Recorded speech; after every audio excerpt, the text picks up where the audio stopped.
അപ്പോൾ എല്ലാവർക്കും നമ്മുടെ പുതിയ വീഡിയോയിലേക്ക് സ്വാഗതം. ഇത് ഞാൻ കുറച്ച് നാൾ മുന്നേ എടുത്തു വെച്ചത്, എന്ന് വെച്ചാൽ ക്രിസ്മസിന് എടുത്തു വെച്ചൊരു ലോങ് വീഡിയോ ആണ്. പക്ഷേ ഇതിനെ എഡിറ്റ് ആക്കാനും വോയിസ് ഓവർ എടുക്കാനൊക്കെ ഒരുപാട് ലാഗ് വന്നതുകൊണ്ടാണ് ഇപ്പോൾ ഇത് അപ്ലോഡ് ചെയ്യുന്നത് കേട്ടോ. പക്ഷേ ന്യൂ ഇയറിന് മുന്നേ അപ്ലോഡ് ചെയ്യണമെന്നുണ്ടായിരുന്നു. അതാ ഞാൻ ഇന്ന് ഇല്ലാത്ത സമയത്ത് ഇരുന്ന് വോയിസ് ഓവർ എടുത്തത് അപ്ലോഡ് ചെയ്യാൻ പോണേ. സോ അന്നത്തെ ദിവസത്തിലേക്ക് വരാം. അന്ന് നമ്മൾ രാവിലെ 10 മണിയായപ്പോൾ ഞാൻ റൂമിൽ നിന്ന് ഇറങ്ങിയതാണ്. എന്നിട്ട് ഹൈക്കോർട്ടിലെത്തിയപ്പോൾ അവിടെ ഷാക്രയും അക്ഷരയൊക്കെ വന്നിട്ടുണ്ടായിരുന്നു. പിന്നെ ഷാക്രയുടെ ഫ്രണ്ട് അൽത്താഫും വരുന്നുണ്ടായിരുന്നു ട്രിവാൻഡ്രത്ത് നിന്ന്. അങ്ങനെ നമ്മൾ 4 പേരും കൂടിയാണ് വാട്ടർ മെട്രോയിൽ ഫോർട്ട് കൊച്ചിക്ക് പോകുന്നത് കേട്ടോ. ഹൈക്കോർട്ടിൽ നിന്ന് ഫോർട്ട് കൊച്ചിയിലേക്ക് പെർ ഹെഡ് 50 റുപ്പീസാണ് വരുന്നത്. എത്രയും പെട്ടെന്ന് ഫോർട്ട് കൊച്ചിക്ക് എത്താൻ പറ്റിയൊരു ട്രാൻസ്പോർട്ടേഷനും കൂടിയാണ് ഈ വാട്ടർ മെട്രോ കേട്ടോ. നമുക്കല്ലാണ്ട് ബോട്ടിലും പോകാൻ പറ്റും, പക്ഷേ അവിടെയും നല്ല തിരക്കായിരുന്നു. വാട്ടർ മെട്രോയിൽ അത്യാവശ്യം നല്ല തിരക്ക്. 3 മെട്രോ പോയതിന് ശേഷമാണ് 4ാമത്തെ മെട്രോയിൽ നമുക്ക് കയറാൻ പറ്റിയത്. അത്രയ്ക്ക് തിരക്കുണ്ടായിരുന്നു. പക്ഷേ ഇതൊക്കെ അറിഞ്ഞുകൊണ്ട് തന്നെയാണ് നമ്മൾ ക്രിസ്മസ് ദിവസം തന്നെ ഫോർട്ട് കൊച്ചിക്ക് പോകാൻ തീരുമാനം എടുത്തത്. ഇനി എന്തൊക്കെ തിരക്ക് വന്നാലും എന്തൊക്കെ ലാഗ് വന്നാലും നമ്മളിന്ന് ഫോർട്ട് കൊച്ചി എത്തും. സോ നമ്മൾ വാട്ടർ മെട്രോയിൽ ഫോർട്ട് കൊച്ചിയിൽ എത്തിയിരിക്കുകയാണ്. ഏകദേശം ഒരു ഹാഫ് ആൻ അവർ യാത്ര ഉണ്ടായിരുന്നു കേട്ടോ. ഇടയ്ക്ക് വൈപ്പിലിന് ഒരു സ്റ്റോപ്പ് ഉണ്ടായിരുന്നു, അതാണ് അത്രയും നേരം എടുത്തത്. അങ്ങനെ നമ്മൾ ഫോർട്ട് കൊച്ചി എത്തിയിരിക്കുകയാണ്. അപ്പോൾ നല്ല വെയിലുണ്ട്. ഇനി നമുക്കൊരു ക്യാപ്പ് സംഘടിപ്പിക്കണം. കയ്യിൽ ഒരു ക്യാപ്പ് എടുത്തിട്ടുണ്ടായിരുന്നില്ല, അവൻ്റെ കയ്യിൽ മാത്രം ഒരു ക്യാപ്പ് ഉണ്ടായിരുന്നുള്ളൂ. സോ നമ്മൾ അടുത്തുള്ള കടയിൽ തന്നെ കയറി 3 ഇങ്ങനെ പല വർണ്ണങ്ങളിലുള്ള ക്യാപ്പ് നമ്മൾ വാങ്ങി കേട്ടോ. ശരിക്കും ഞാൻ ബ്ലാക്കാണ് ആദ്യം എടുത്തത്, പക്ഷേ പിന്നെ എന്തോ മനസ്സങ്ങോട്ട് അനുവദിക്കുന്നില്ല. പിന്നെ ഞാനത് സ്വിച്ച് ചെയ്ത് റെഡിലേക്ക് മാറി കേട്ടോ. അങ്ങനെ റെഡ്, മെറൂൺ, ബ്ലൂ അങ്ങനെ പല പല ക്യാപ്പൊക്കെ ഇട്ട് നമ്മളിനി വെയിലത്തോട് തേരാപ്പാര നടക്കാൻ പോവാണ്. ശരിക്കും പറഞ്ഞാൽ രാവിലെ നമുക്ക് എന്ത് ചെയ്യണം അങ്ങനെ ഒരു പ്ലാനും ഇല്ല. കുറേ നടക്കുക, കുറേ വീഡിയോസ് എടുക്കുക, ഫോട്ടോസ് എടുക്കുക, പറ്റിയാൽ നൂറിയ ബിരിയാണി കഴിക്കുക, അതൊക്കെയാണ് ഇന്നത്തെ ലക്ഷ്യം. പക്ഷേ ഇതൊക്കെ എത്രത്തോളം പോസിബിൾ ആണെന്ന് അറിയില്ല. പ്രത്യേകിച്ച് ക്രിസ്മസ് ഡേ ആണ്, ഹോട്ടൽസൊക്കെ ഉണ്ടാവുമെന്ന് പോലും അറിയത്തില്ല. നല്ല വെയിലുണ്ടെങ്കിലും ഇപ്പം തന്നെ ഫോട്ടോസൊക്കെ എടുത്തിട്ട് അങ്ങ് മാറാമെന്ന് വിചാരിച്ചു. കാരണം കുറച്ചുകൂടി കഴിഞ്ഞാൽ നല്ല തിരക്കാവും. എന്തായാലും എല്ലാവരും ക്രിസ്മസിന് വേണ്ടി ഫോട്ടോ വെച്ച് വരാൻ പ്ലാൻ ഇട്ടിട്ടുണ്ടാവും. ഓൾറെഡി ഇവിടെ ക്രിസ്മസ് ട്രീ റൈറ്റിംഗ് സെറിമണി നടക്കുന്നത് കൊണ്ട് തന്നെ. സോ എന്തായാലും നല്ല തിരക്ക് വരുമെന്ന് അറിയാം. അതുകൊണ്ട് നമ്മൾ നട്ടം വെയിലത്ത് നിന്നിട്ടാണെങ്കിലും കുറേ ഫോട്ടോസും വീഡിയോസൊക്കെ എടുത്തിട്ടുണ്ട് കേട്ടോ. അങ്ങനെ ഏകദേശം ഒരു 12 മണി 1 മണി കവറായപ്പോൾ നല്ല വിശപ്പിൻ്റെ വിളി വരുന്നുണ്ട്. അപ്പോൾ നമ്മൾ നൂറിയ ബിരിയാണിയിലേക്ക് പോകാം എന്ന് പ്ലാൻ ഇട്ടിട്ടുണ്ട്. പക്ഷേ എങ്ങനെ ഇവിടെ നിന്ന് എത്തിപ്പെടുമെന്നും അറിയത്തില്ല. പിന്നെ നമ്മൾ ചോദിച്ച് നടക്കാമെന്ന് വിചാരിച്ചു. ഇവിടുന്ന് അത്യാവശ്യം നടക്കാനുണ്ട്. പിന്നെ ഈ സ്ട്രീറ്റിൽ കൂടെ നടക്കുമ്പോൾ നമ്മൾ ഒരുപാട് കഷ്ടപ്പാടറിയില്ല. കാരണം നല്ല രസമാണ് ഇത് കണ്ടുകൊണ്ട് നടക്കാൻ. ഓരോ ഫോട്ടോ എടുത്താലും അത്യാവശ്യം നല്ല ഫ്രെയിമായിരിക്കും. അങ്ങനെ അതൊക്കെ കണ്ട് ആസ്വദിച്ച് നടക്കാം. പക്ഷേ കുറച്ച് കഴിഞ്ഞപ്പോഴത്തേക്കും നമ്മൾ നട്ടം വെയിലത്ത് റോഡിലേക്ക് എത്തി. പിന്നെ എന്ത് ചെയ്യണമെന്ന് അറിയത്തില്ല. പിന്നെ നമ്മൾ വിചാരിച്ചിട്ട് ഓട്ടോ പിടിച്ചിട്ട് പോകാമെന്ന്. എല്ലാവർക്കും നൂറിയ ബിരിയാണി അറിയാമായിരിക്കുമല്ലോ. അങ്ങനെ നമ്മൾ ജംഗ്ഷനിൽ കണ്ട ഒരു ഓട്ടോയും പിടിച്ചിട്ട് നൂറിയ ബിരിയാണിയിലേക്ക് പോവാണ്. പക്ഷേ ഒരു ട്വിസ്റ്റ് ഉണ്ട്. ട്വിസ്റ്റ് എന്നൊന്നും പറയാൻ പറ്റത്തില്ല, അടച്ചേക്കാണ്. നൂറിയ ബിരിയാണി അടച്ചേക്കാണ്. ക്രിസ്മസ് ആയതുകൊണ്ട് അവിടെ ഇന്നും നാളെയും ക്ലോസ്ഡ് എന്ന് എഴുതി വെച്ചിട്ടുണ്ടായിരുന്നു. സോ നമ്മൾ നേരെ കായീസ് ബിരിയാണിയിലേക്ക് പോവാണ്. ഇത് ആ ഓട്ടോച്ചേട്ടൻ തന്നെയാണ് നമുക്ക് സജസ്റ്റ് ചെയ്തത്. B4 ബിരിയാണിയുണ്ട്, കായീസ് ബിരിയാണിയുണ്ട്.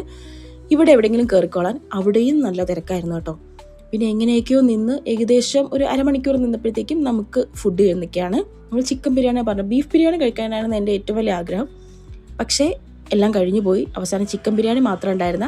എങ്കിൽ പിന്നെ ചിക്കൻ കഴിക്കാമെന്ന് വിചാരിച്ചു. ഒരുപാടൊന്നും വെയിറ്റ് ചെയ്യേണ്ടി വന്നില്ല. ബിരിയാണി പെട്ടെന്ന് വന്നു. പിന്നെ നല്ല ടേസ്റ്റും ആയിരുന്നു കേട്ടോ. പിന്നെ നൂറിയ ബിരിയാണി എക്സ്പെക്ട് ചെയ്ത് വന്നതുകൊണ്ട് നമുക്ക് ചിലപ്പോൾ കുറച്ചും കൂടി അത് കഴിക്കാനുള്ളൊരു ആഗ്രഹമായിരിക്കും. പക്ഷേ എങ്കിലും ഇത് നല്ല ബിരിയാണി ആയിരുന്നു കേട്ടോ. ബിരിയാണിയൊക്കെ കഴിച്ച് നടന്നു വരുന്ന വഴിയിലാണ് അവക്കാഡോ ഷേക്കിനൊക്കെ പേര് കേട്ടൊരു കട അവിടെ കണ്ടത്. അവിടെ ഫുൾ ഇങ്ങനെ അവക്കാഡോസ് ഇങ്ങനെ അടുക്കി വെച്ചിട്ടുണ്ടായിരുന്നു. സോ നമ്മൾ അവിടെ കയറി. എന്നിട്ട് അവക്കാഡോ ഷേക്ക് പറഞ്ഞു കേട്ടോ. കുഴപ്പമില്ല, നല്ല ടേസ്റ്റായിരുന്നു. പിന്നെ എപ്പോഴും കുടിക്കാത്തതായതുകൊണ്ട് കുറച്ച് സ്പെഷ്യലായിട്ട് തോന്നി. അത് കഴിഞ്ഞ് ഇനി നമ്മൾ നടക്കുകയാണ്. ഇനി നമ്മൾ നേരെ ഫോർട്ട് കൊച്ചി ബീച്ചിൽ പോകാമെന്നാണ് വിചാരിക്കണേ. കാരണം വെളി ഗ്രൗണ്ടിൽ പോകാൻ ഇനിയും ടൈമുണ്ട്. ഏകദേശം 7 o'clock അല്ലെങ്കിൽ 7:30 ഒക്കെ ആകുമ്പോഴേ ലൈറ്റിംഗ് സെറിമണി ഉണ്ടാവുള്ളൂ. അപ്പോൾ അതുവരെ നമ്മൾ അവിടെ പോയി വെയിൽ കൊണ്ടിരിക്കേണ്ട ആവശ്യമില്ലല്ലോ. സോ നമ്മൾ ബീച്ചിലേക്ക് പോകാമെന്ന് വിചാരിച്ചു. അപ്പോൾ ലൊക്കേഷൻ ഇട്ടപ്പോൾ ഇതേപോലത്തെ ചെറിയ ഇടുങ്ങിയ വഴികളൊക്കെയാണ് കേട്ടോ വന്നത്. പക്ഷെ നല്ല രസമുണ്ടായിരുന്നു ഇതിൽ കൂടെ നടക്കാൻ വേണ്ടി. സിനിമയിലൊക്കെ കാണുന്ന പോലത്തെ സ്ഥലം.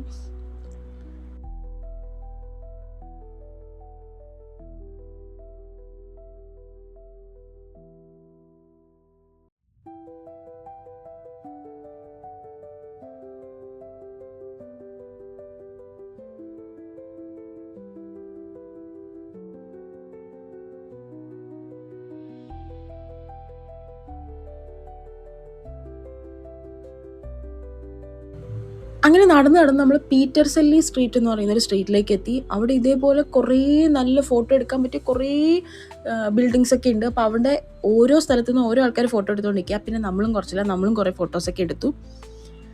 പിന്നെ വരുന്ന വഴിക്ക് നമുക്ക് ബിനാലെ കാണാൻ കയറിയാലോ എന്നൊരാഗ്രഹം ഉണ്ടായിരുന്നു. കാരണം ഈ 2 ഇയേഴ്സിലൊരിക്കലാണല്ലോ ബിനാലെ നടക്കുന്നത്. ഇവരാരും കണ്ടിട്ടുമില്ല. പക്ഷെ ഞാൻ ഓൾറെഡി 2023 ബിനാലെ വന്നപ്പോൾ ഞാൻ കണ്ടിട്ടുണ്ടായിരുന്നു. അപ്പോൾ എനിക്ക് ഒന്നുകൂടി കാണാനൊരു താല്പര്യം ഉണ്ടായിരുന്നില്ല. പലർക്കും പല താല്പര്യങ്ങളായിരിക്കുമല്ലോ. അപ്പോൾ അവർക്ക് കാണണമെന്നും ഉണ്ടായിരുന്നു. പക്ഷെ ഞാൻ പിന്നെ ഒറ്റയ്ക്കാവെന്ന് വിചാരിച്ചിട്ട് അവരും വേണ്ടാന്ന് വിചാരിച്ചു. പക്ഷെ നമ്മൾ പോകുന്ന വഴിക്ക് സ്റ്റുഡൻസ് ബിനാലെ എന്ന് പറയുന്ന ഒരു സംഭവം കണ്ടു. അവിടെ ഫ്രീ എൻട്രി ആയിരുന്നു. അപ്പോൾ എന്തായാലും അവിടെ കയറി നമ്മൾ. ഇനിയിപ്പം ബിനാലെ കണ്ടില്ല എന്നൊരു സങ്കടം വേണ്ടാന്ന് വിചാരിച്ചു. അങ്ങനെ അവിടെ കുറച്ചിങ്ങനെ ചെറിയൊരു പാർട്ടാണ് ബിനാലയുടെ. സ്റ്റുഡൻസ് ബിനാലെ എന്നാണ് പറയുന്നത്. എന്താ കൂടുതൽ ഡീറ്റെയിൽസ് എനിക്കറിയത്തില്ല. അങ്ങനെ നമ്മൾ അവിടെ കയറി.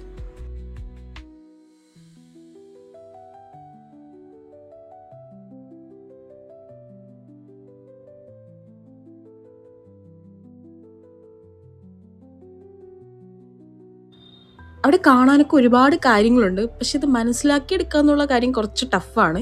കാരണം എല്ലാവരും ആർട്ട് റിലേറ്റഡ് ആയിട്ടുള്ള ആൾക്കാരായിരിക്കത്തില്ലല്ലോ. അപ്പോൾ അത് മനസ്സിലാക്കുന്നത് എൻജോയ് ചെയ്യുന്ന ആൾക്കാരുണ്ടാവും. പക്ഷെ നമ്മളൊക്കെ വെറുതെ ചെന്നതാണ്. അതുകൊണ്ട് കൂടുതൽ കാര്യങ്ങൾ നമുക്കൊന്നും അറിയത്തില്ല. പിന്നെ അവിടുത്തെ എക്സ്പ്ലനേഷനൊക്കെ വായിച്ചിട്ടാണ് എന്താണെന്നൊക്കെ ചിലതൊക്കെ മനസ്സിലാക്കിയത്. പക്ഷേ വേറെ ചിലതൊന്നും ഒന്നും മനസ്സിലായിട്ടുണ്ടായിരുന്നില്ല. അപ്പോൾ ഇതാണ് കേട്ടോ ബിനാലയുടെ ഒരവസ്ഥ. എന്നുവെച്ചാൽ എല്ലാവർക്കും പറ്റുന്നൊരു സംഭവമല്ല.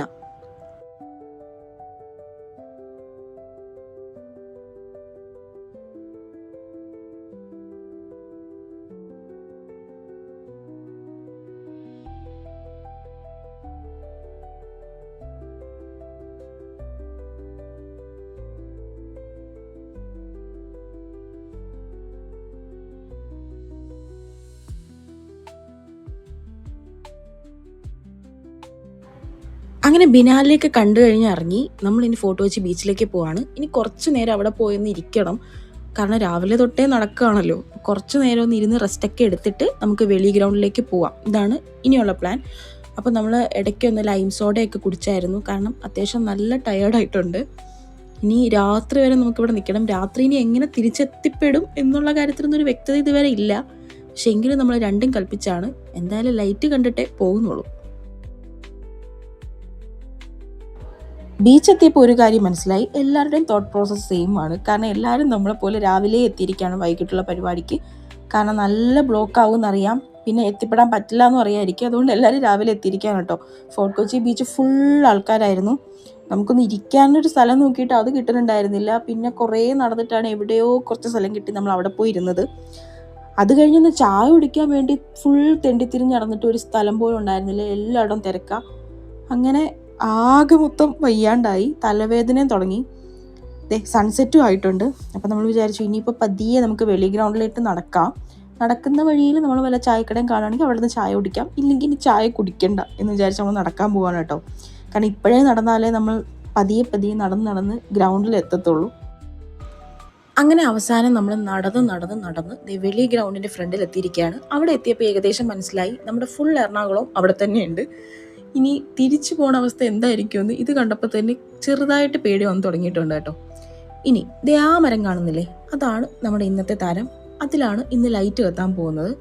ഓൾറെഡി കഴിഞ്ഞ തവണ ചാക്രയ്ക്ക് വന്നിട്ടുണ്ടായിരുന്നു. അപ്പോൾ ബ്ലൂ ലൈറ്റാണ് ഉണ്ടായിരുന്നത്. അത് നല്ല ഭംഗിയായിരുന്നു അവർ പറഞ്ഞത്. അപ്പോൾ തൊട്ടേ ഞാൻ വിചാരിക്കണ എനിക്ക് ഈ വർഷം വരണം എന്ന്. പിന്നെ ഇത്തവണ ഏത് കളറായിരിക്കുമെന്ന് നമുക്കൊരു ഐഡിയ ഇല്ലായിരുന്നു. കുറച്ച് പേരൊക്കെ യെല്ലോ എന്ന് പറയുന്നു, കുറച്ച് പേര് പർപ്പിൾ എന്നൊക്കെ പറയുന്നുണ്ടായിരുന്നു. പക്ഷെ എന്തായാലും ഭംഗിയായിരിക്കും എന്നറിയായിരുന്നു. ആൻഡ് അറ്റ് ലാസ്റ്റ് മരത്തിൻ്റെ കളർ യെല്ലോയാണ്. അത് ഈ ഫോട്ടോയിൽ കാണുന്ന പോലത്തെ യെല്ലോയൊന്നും അല്ല കേട്ടോ. അത് നേരിട്ട് തന്നെ കാണണം. അതൊരു ലെമൺ യെല്ലോയാണ്. ശരിക്കും പറഞ്ഞാൽ ആ ലൈറ്റ് ഇട്ട സമയത്ത് നമുക്കിങ്ങനെ തുറന്ന് നിൽക്കാൻ തോന്നും. അത്രയും ഭംഗിയായിരുന്നു കേട്ടോ. വേറെ എവിടെ എത്തിയൊരു ഫീലായിരുന്നു. അത്രയും ഭംഗി. അത്യാവശ്യം നല്ല പുറകിലാണ് നമ്മൾ നിന്നിട്ടുണ്ടായിരുന്നത്. എന്നിട്ട് നമുക്ക് ഇത്രയും എഫക്റ്റ് കിട്ടിയിട്ടുണ്ടെങ്കിൽ അതിൻ്റെ അടുത്തൊക്കെ നിന്നവർ എന്തായിരിക്കും അല്ലേ. അങ്ങനെ ഇതാണ് നമ്മുടെ ക്രിസ്മസ് നൈറ്റിൻ്റെ വ്ളോഗ്. ഇനി അങ്ങോട്ടൊന്നും എനിക്ക് ഷൂട്ട് ചെയ്യാൻ പറ്റിയിട്ടില്ല. കാരണം ഫോൺ ഇത് ഇപ്പോൾ സ്വിച്ച് ഓഫ് ആവും. അപ്പോൾ വീടെത്തിയിട്ട് എനിക്ക് ഊബർ പിടിക്കാനെങ്കിലുമുള്ള ഒരു വഴി വേണമല്ലോ. അതുകൊണ്ട് ഞാൻ ഫോൺ ഇപ്പോൾ ഓഫാക്കി വെച്ചു. വേറെ ഒന്നും ഞാൻ ഷൂട്ട് ചെയ്തിട്ടില്ല. ഇത് കഴിഞ്ഞിട്ടുള്ള കഥ പറയാണ്ടിരിക്കുകയാണ് നല്ലത്. കാരണം ഫുൾ തിരക്കായിരുന്നു. എല്ലാവരും ഒരേ സമയം പുറത്തേക്ക് ഇറങ്ങാൻ നോക്കിയിട്ട് തിക്കും തിരക്കും ഒക്കെ ആയി. എന്തോ ഭാഗ്യത്തിന് സ്റ്റാമ്പേഡൊന്നും ആയിട്ടില്ല. പക്ഷേ അത്യാവശ്യം നല്ല പേടിച്ചു കേട്ടോ. അങ്ങനെ എങ്ങനെയൊക്കെയോ നമ്മൾ തിരിച്ച് വീടെത്തി.